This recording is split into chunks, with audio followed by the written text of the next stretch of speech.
The lack of accessibility or working space is a common issue during a commercial property walkthrough survey, or most of us know it as the inspection.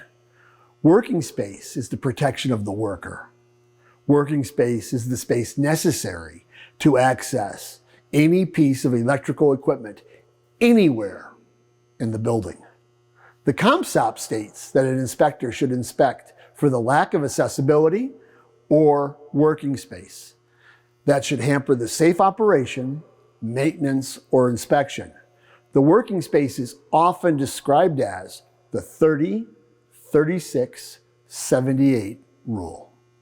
Let's use this PVC cage as a representation of working space. This is 30 inches, which represents the side-to-side width. This width begins at the edge of the equipment and carries over 30 inches so that it can change depending on where the equipment's located, such as a wall or open space. The 36 inches, which represents the front to back, never changes.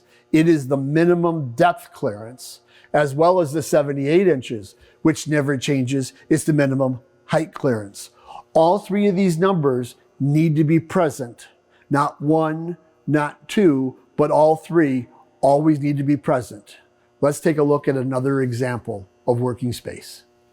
The working space will increase if live parts are opposite each other. In this case, we have live parts on both sides of the wall.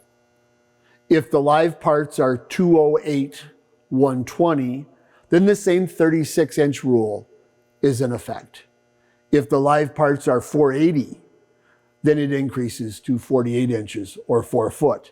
In this case, I've got 208 volts on this side, so that means I only need to have the same 36-inch rule. But if this would have been 480, then I would be looking to have a minimum of 4 foot. In this case, we have this cage that still represents the same 36 inches.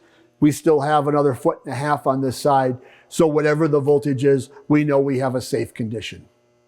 The working space will increase as voltage increases. We've established that. If the opposite side is grounded, then at 480, 277, the depth needs to increase from 42 inches to 3.5 feet. If the voltage is 601 volts or greater, then it needs to increase to 48 inches or 4 feet. This is 480, 277. So I need a minimum of 42 inches or 3.5 feet to the grounded wall. So if this cage is 36 inches, I've got plenty of clearance to achieve the 3.5 foot minimum depth. If working space is the 30-36-78 rule, then there could be a small exception to the 30 inches, which we have not discussed, and that is actually 30 inches side to side, or the width of the panel or equipment, whichever is larger. This piece of equipment is larger than 5 foot, so my working space would encompass the width of this equipment and not the 30 inches. It's very important to identify working space because it's a very basic rule, and it's there for your safety, the worker's safety, and anyone else who comes in contact with any piece of electrical equipment.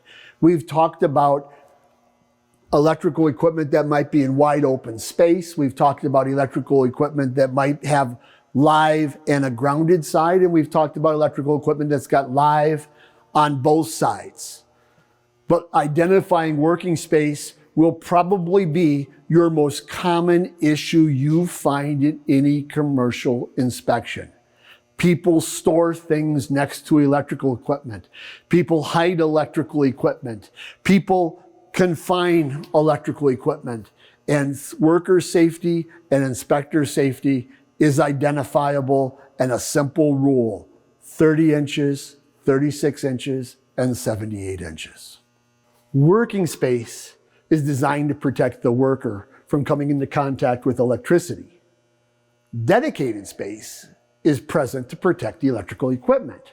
This is the space necessary to keep the electrical equipment from being damaged by other systems or components of the building. This dedicated space extends from the top of the equipment to an elevation 6 foot above or to the structural ceiling above the equipment, whichever's lower. Now remember, a dropped or suspended ceiling does not constitute the structural ceiling. So if I have a suspended ceiling directly above us, then I would have to make sure or verify or ask if there's a structural ceiling above that. So in all this equipment, I cannot have anything above us that's not electric within 6 foot of the top of these pieces of equipment. It is not uncommon to find ductwork, plumbing elements, or other systems present within our dedicated space. These are issues that should be identified.